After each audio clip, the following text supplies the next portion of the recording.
João Batista é um homem que o próprio Jesus disse que nascido de mulher não existiu outro como ele. E o que é que nós temos a aprender com esse homem hoje? Eu confesso para vocês que a mensagem de hoje foi uma revelação para o meu coração. E no momento em que eu abri a palavra e eu li aquilo que Deus tinha escrito e via que nos mínimos detalhes Deus é perfeito, eu não conseguia parar de chorar e entender o quão eu preciso me posicionar como João Batista nessa geração. Que o nosso coração ele realmente queime e entenda a responsabilidade que nós temos nesse tempo. João Batista foi fruto de um milagre e muitas pessoas não falam sobre isso. Quando a gente pensa em um milagre e um filho que vem de milagre, a gente pensa em Jesus, pensa em Isaac, afinal Sara era estéril, mas muitos esquecem que a mãe de João Batista também era estéril. Isabel não podia gerar. E além disso, ela era como Sara, idosa. Então a primeira coisa que a gente precisa entender é que João Batista, ele já é, por si só, o fruto de um milagre. Isso está lá em Lucas 1. Cadê a Bíblia de vocês? A palavra inerrante, infalível. No verso 5 diz: nos dias de Herodes, rei da Judéia, havia um certo sacerdote de nome Zacarias, da turma de Abias, e sua esposa era das filhas de Arão, e o seu nome era Elizabeth. E ambos eram justos diante de Deus, andando sem culpa em todos os mandamentos e ordenanças do Senhor. Eram irrepreensíveis. Verso 7 diz: e eles não tinham um filho, porque Elizabeth era estéril, e ambos eram avançados em idade. A primeira coisa é entender que Deus é um Deus de milagres. Nesse momento a gente já vê como o Espírito atua em circunstâncias inóspitas, ou seja, circunstâncias onde nada poderia acontecer. E isso acontece para a gente ter a convicção de que não somos nós, mas é Deus que faz. E isso acontece na história, porque o anjo vai para Zacarias, que era o pai de João Batista, e o anjo vai falar: olha, você vai ter um filho, você vai colocar o nome desse filho João. Aí, mas como é que vai acontecer? Vai acontecer, confia. Isso não só acontece, Isabel fica grávida, como Maria, mãe de Jesus, eles eram primos, né? Provavelmente Maria era prima de Isabel. Maria, quando chega, até o anjo revela a Maria: olha, a tua prima também está grávida. Aí tem aquela coisa do ventre, né? Eu fico imaginando, um bebê saltando do ventre do outro. Então o anjo também revela a Maria para selar que aquilo realmente tinha acontecido. E aí o que é que o anjo fala para Maria? Porque para Deus nada é impossível. Zacarias e Isabel eram irrepreensíveis. Nós temos sido irrepreensíveis? Qual tem sido a nossa postura hoje? A gente tem obedecido ao Senhor? A palavra também é clara. Eles obedeciam em tudo. Perfeitos eles não eram, porque só há um perfeito. Nós não somos perfeitos, mas precisamos entender que o nosso caráter deve ser irrepreensível.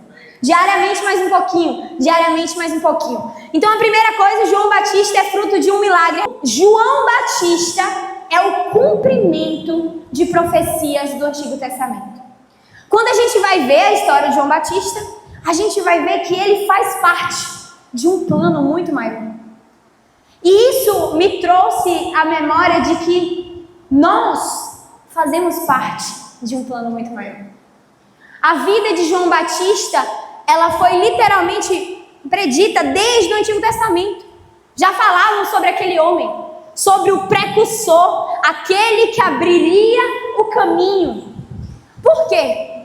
Porque Jesus, ele veio como um cordeiro, mas ele nunca deixou de ser um rei soberano.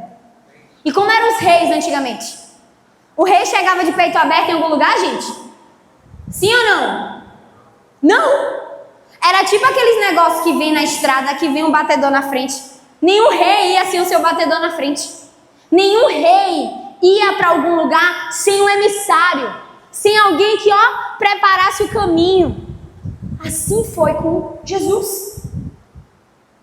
haveria de vir um precursor. E quem era ele? João, o Batista.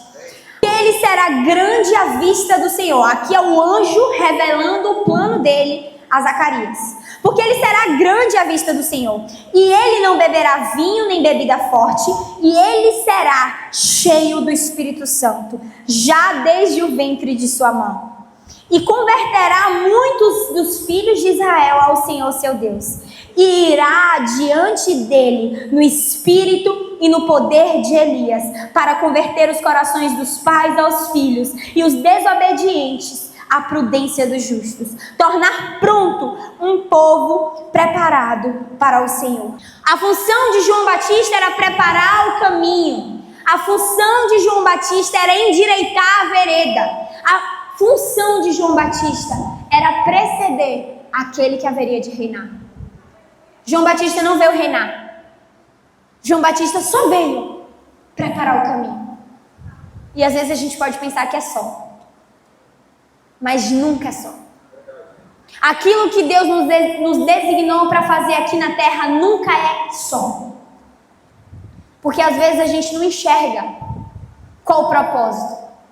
Mas Deus sabe que exatamente naquele momento você precisava fazer aquilo para que alguma vida fosse levada aos céus. Ah, eu sou médica. Ah, eu sou engenheira. Ah, eu sou arquiteta. Ah, eu sou mãe. João Batista se negou em tudo.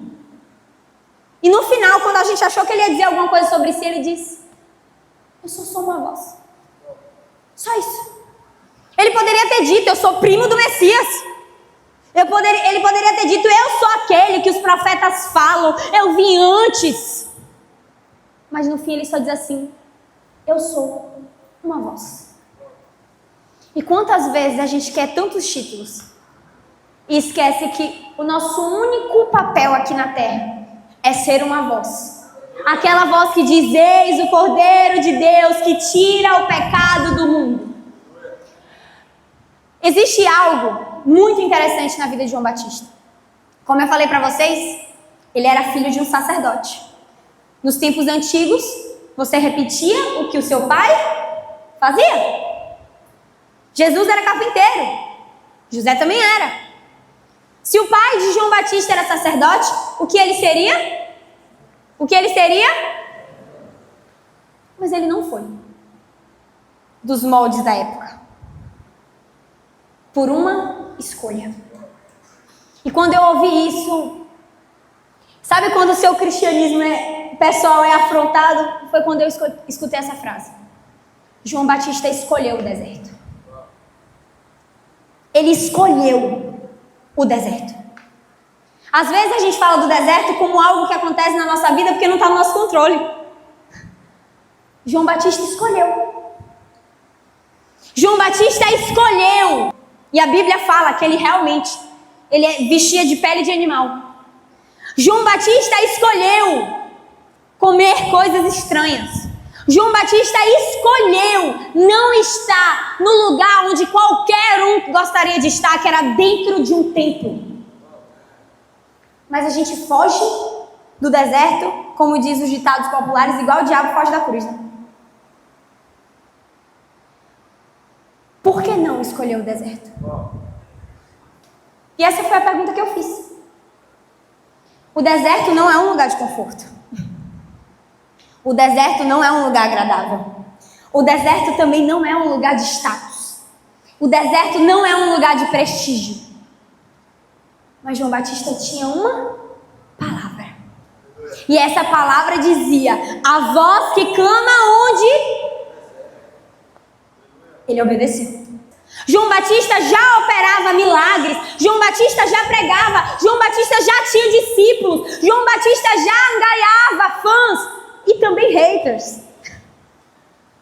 Mas no momento em que os fariseus mandou, é como se os fariseus tivessem mandado os meninos de eu não sou o Messias. Sabe tudo que isso que eu estou fazendo? É nada. Porque eu não sou aquilo que você precisa. O Messias era o esperado. O Messias era o ungido. E a primeira coisa que ele diz é: eu não sou essa pessoa. Mas hoje a gente está doido para alguém chegar para mim e dizer: você é a resposta das minhas orações. ajudado. E quão difícil é você entender isso. Hoje você vem na igreja achando que você vai encontrar aqui a resposta das suas soluções. Você vem na igreja achando que o seu pastor é um oráculo. E ele é igual a Jesus. É ele que vai salvar a tua família. Não é pessoas que vão te salvar. João Batista disse: eu não sou Cristo. Eu sou apenas uma voz que clama no deserto. É isso que nós somos. Uma voz. Um mensageiro. Só. Apenas. E por isso que a gente coleciona tantas decepções. Porque a gente coloca a expectativa em pessoas. Algo que só o Cristo poderia suprir. Só Jesus pode suprir as expectativas de salvação na sua área financeira, no seu trabalho, na sua área emocional. Só Jesus. Ninguém mais. Ah, Deus, eu queria tanto servir. Eu queria tanto ajudar. Jesus, aquela família precisa tanto. Mas não sou eu. Não é nenhum profissional. Só Jesus. Somente o Cristo. Qual tem sido o nosso lugar de atividade? Provavelmente o lugar onde João Batista habitava é Curã, nem sei falar direito. Mas ficava entre a Galileia e entre Jerusalém. Era uma área muito deserta. Muito. Quando eu fui a Israel, eu tive a oportunidade de ver um pouco como era. Não era uma área com bonança, gente. Não era. Não era uma área cheia de açudes. Também não era. Mas ele entendeu que ele literalmente também estava preparando o caminho. De Jerusalém até a Galileia. João Batista, ele pregava, ele tinha seguidores, ele literalmente operava sinais, prodígios e maravilhas. Ele teve a honra de batizar o próprio Jesus. Então sim, ele fez várias coisas inimagináveis. Mas ainda assim ele tinha: eu não sou nada. E sabe o que é isso? Porque às vezes a gente pode estar fazendo tudo, mas o coração não está no propósito. Porque o próprio Jesus disse: no fim, alguns dirão: expulsei demônios, curei, falei línguas, preguei. Mas o coração, o caráter, não estava no centro da vontade de Deus. Mateus 3, verso 11 diz: o batismo de Jesus. Então Jesus foi da Galileia ao Jordão ter com João para ser batizado por ele. Mas João o impedia, dizendo: eu que tenho necessidade de ser batizado por ti, como é que você vem a mim? Verso 15, Jesus, porém, respondendo, disse-lhe: deixa que assim seja por agora, pois nos convém cumprir toda a justiça. Então ele consentiu. Convém que João batizasse Jesus. Convém que você sirva mais do que receba. Convém que sejamos os menores, que sejamos os últimos e não os primeiros. Porque essa é a lógica do reino. O caráter de João Batista é um caráter humilde. É um caráter sério em todo o tempo. Tem um momento em João 1 que João Batista diz o clássico, né? Jesus está passando e ele fala: eis o Cordeiro de Deus que tira o pecado do mundo. Mas lá no verso 36, sabe o que é que acontece quando ele diz isso? 37. Os dois discípulos, ouvindo-o dizer isto, seguiram a Jesus. Você está pronto para perder seguidores para Jesus? Porque hoje a gente quer o discípulo para a gente. João Batista anunciava: ei, esse aí é o Cordeiro de Deus, esse aí é aquele que será colocado no lugar do sacrifício, esse aí é o Cristo. E olhando para ele, os discípulos disseram: então, eu vou seguir esse. E amém. Mas o que a gente quer hoje é discípulos para nós mesmos. Para dizer assim: eu tenho 15 discípulos, eu tenho 10 discípulos. Ei, os seus discípulos precisam entender que você é nada, mas que o Cristo é alguma coisa. E por você seguir o Cristo, de caminho a seguir o verdadeiro pastor Jesus Cristo. O último tópico aqui são as 3 manifestações desse ministério profético de Elias. Elias foi um homem que operou muito.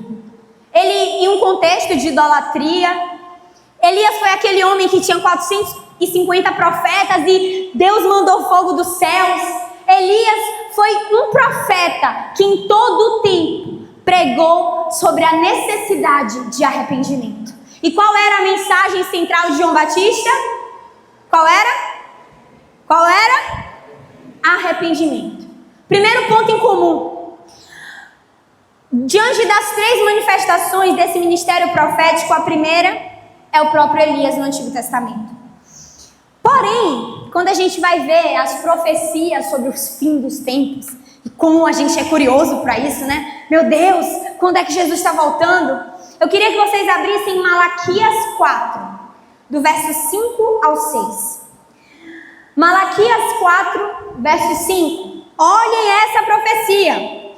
Eis que eu vos enviarei o profeta Elias, antes que venha o grande e terrível dia do Senhor. Esse dia do Senhor é a volta de Jesus para reinar, em nome de Jesus, amém?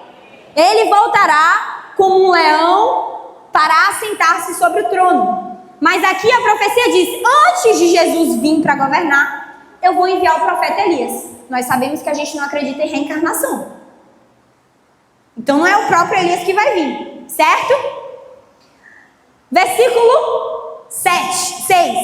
E ele converterá o coração dos pais aos filhos, e o coração dos filhos a seus pais, para que eu não venha e fira a terra com maldição. Vocês lembram que a mesma coisa Zacarias falou para João Batista? Ele converterá o coração do filho aos pais. E a mesma coisa que a gente vê em outras profecias também. A primeira coisa que a gente entende é, então quem é que vai vir agora? Tem que vir Elias antes de Jesus vir. A primeira manifestação do caráter profético é o próprio Elias. A segunda manifestação desse caráter é João Batista. João Batista veio no espírito de Elias. E vocês lembram um momento que João Batista está lá na prisão e ele fala assim, vai lá, meus discípulos, pergunta aí, quem é esse? Mas João Batista não já sabia que ele era o Filho de Deus? Não já sabia que Jesus era o Messias? Por que ele de novo fala assim? Primeiro, isso revela que João Batista era homem igual a gente. O segundo aspecto é o aspecto de que lembra que muitas pessoas tinham a expectativa que Jesus viria como aquele que iria sentar sobre o trono, ia derrubar todo mundo e governar? Como João Batista veio como Elias, a expectativa é que Jesus, aquele Jesus, já iria governar ali. Então João Batista não entendeu, eu estou preso. Eu deveria estar o quê? Reinando do teu lado. Como assim? Me explica. A profecia acabou de dizer, antes de chegar o dia, tu enviarás o profeta Elias. O próprio Jesus já tinha dito que João Batista veio no espírito de Elias. Então não é agora? Essa foi a pergunta. Era a pergunta de todo mundo. Então Jesus voltou. Pronto. Jesus vai governar, vai derrubar Roma, vai acabar com tudo. Essa era a pergunta. Por isso que João Batista manda os discípulos. Só que a resposta de Jesus, lá em Mateus 11 diz, mandem dizer para João, os cegos vêm, os coxos andam, os leprosos são purificados, os surdos ouvem, os mortos são ressuscitados e aos pobres está sendo pregado o Evangelho. Esse deve ser o caráter da volta de Jesus hoje. Qual foi a última vez que a gente viu um paralítico andar? Qual foi a última vez que a gente viu um cego ver? Isso não tem acontecido porque eu não tenho me movido no espírito que Jesus espera de nós.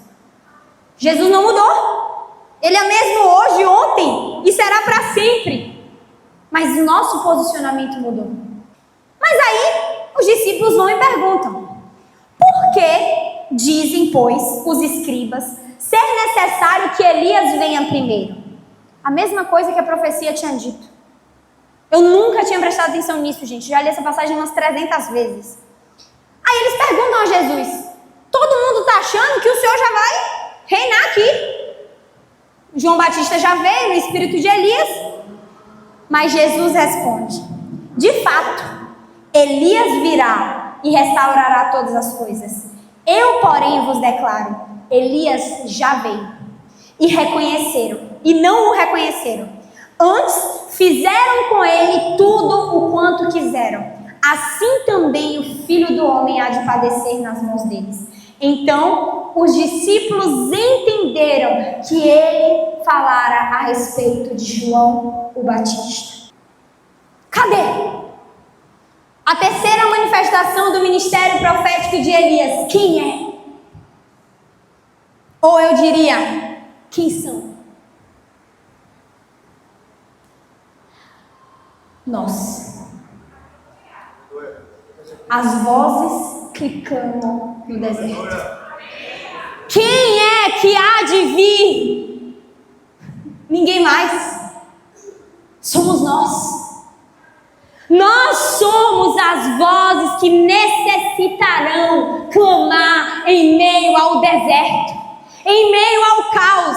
A terceira manifestação do ministério profético de Elias somos nós, a igreja. Quando Malaquias diz, o espírito de Elias há de vir, somos nós. Mas a pergunta é, eu tenho me envolvido nesse espírito? Eu tenho sido como João Batista?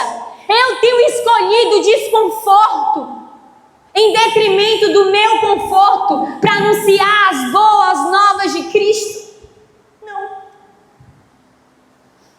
Ainda falta muito para isso. E por isso que quando eu li essa passagem, eu entendi que o noivo, gente, ele já está pronto. Jesus já está pronto.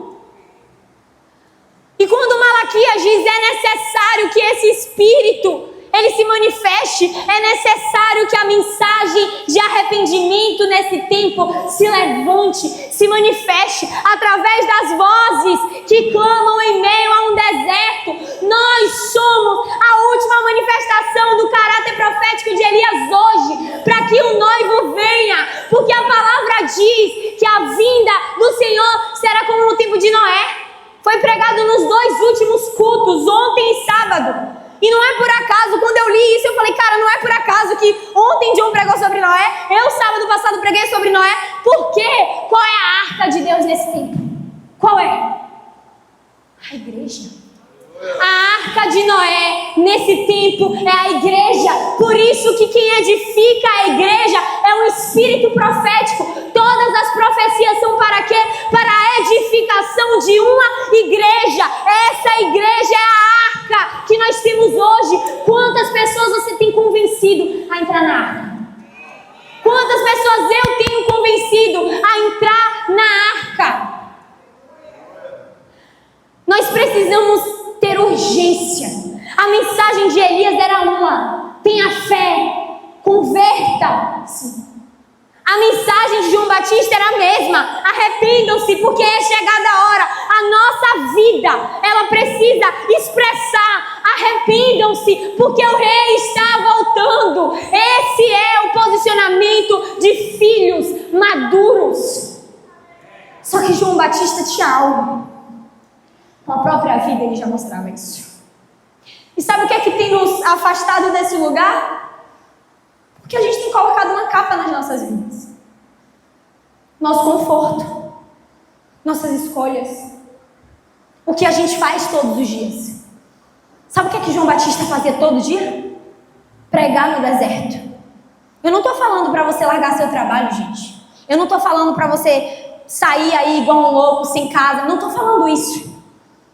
Mas no fim, todas as mensagens que o nosso coração precisa pulsar é: arrependam-se, porque o rei está voltando. A sua mensagem não pode ser onde as pessoas vão chegar, aquilo que Deus vai dar. A nossa mensagem é declarar que Jesus é o Deus Criador, é o justo juiz, é aquele que se assentará sobre o trono, é aquele que cura, é aquele que restaura. Sim, o crente é monotemático.